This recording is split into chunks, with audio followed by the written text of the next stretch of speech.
Good morning students. Today we will start remaining part of the chapter. बच्चों इस chapter का remaining part हम इस वीडियो में डिस्कस करेंगे.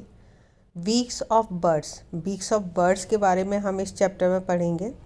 जो बर्ड्स की वीक्स होती हैं, बर्ड्स और एनिमल्स की वीक, उनके माउथ पर एक हार्ड और लॉन्ग स्ट्रक्चर होता है जिसको कि वीक कहते हैं. इनके टीथ नहीं होते हैं. ये अपनी वीक का यूज़ फूड ईट करने में, खाना खाने में, नेस्ट बनाने में, अपने आप को प्रोटेक्ट करने में और फैदर से अपने फैदर्स को स्मूथ करने में यूज़ करते हैं अपनी वीक का. दे इसके बाद आते हैं कि हम कुछ एनिमल्स, कुछ बर्ड्स की वीक्स के बारे में पढ़ेंगे. जैसे कि पिजन और स्पैरो की जो वीक होती है वो शॉर्ट, हार्ड और हैवी वीक होती है, जिससे कि वो अपने ग्रेन्स को और सीड्स को क्रश कर लेते हैं खाने के लिए. आसानी से वो फूड ग्रेन कर पाते हैं. इसके अलावा वुड पैकर की जो वीक होती है इसको स्ट्रॉन्ग चीचल वीक कहते हैं.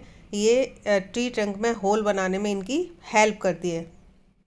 काफ़ी स्ट्रॉन्ग होती है इसकी वीक. इसके बाद जो सनबर्ड और हमिंग बर्ड है, इनकी वीक कैसी होती है? लॉन्ग और पॉइंटेड होती है, लंबी होती है और आसानी से फ्लावर्स के अंदर जाकर उनका नेक्टर यानी कि रस चूस लेती हैं और हेल्प करती हैं नेक्टर का रस निकालने में. अब हम पढ़ेंगे बच्चों क्रेन जो की वीक होती है वो लॉन्ग, शार्प, पॉइंटेड होती है, जिससे आसानी से अपने शिकार यानी कि फ़िश को होल्ड करने में इन्हें हेल्प मिलती है और ये आसानी से उसे खा लेती हैं. इसके बाद डक की जो वीक होती है वो ब्रॉड, फ्लैट होती है और ये मडी वाटर से इंसेक्ट्स को आसानी से निकाल कर खा लेती हैं.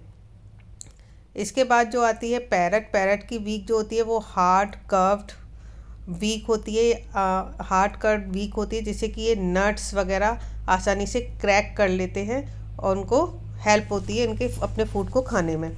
ईगल और फैल्कन की जो वीक होती है वो स्ट्रॉन्ग, शार्प और हुक्ड वीक होती है. ये अपने प्रे का जो फ्लैश होता है यानी कि शिकार के फ्लैश को आसानी से टीयर कर लेते हैं, खींचकर खाने में हेल्प करती है इनकी वीक. बच्चों अब हम पढ़ेंगे मेल्टिंग आइज में देखेंगे कि the bird's beak is covered with a protein called keratin. The same substance makes up our fingernail. तो जो बर्ड्स वीक की बॉडी वीक होती है वो प्रोटीन की बनी होती है, प्रोटीन से कवर्ड होती है जिसका नाम केराटिन होता है और यही सेम सब्सटेंस हमारे फिंगर नेल्स में भी पाया जाता है. बच्चों यहाँ तक आपको समझ में आ गया होगा. इसका नेक्स्ट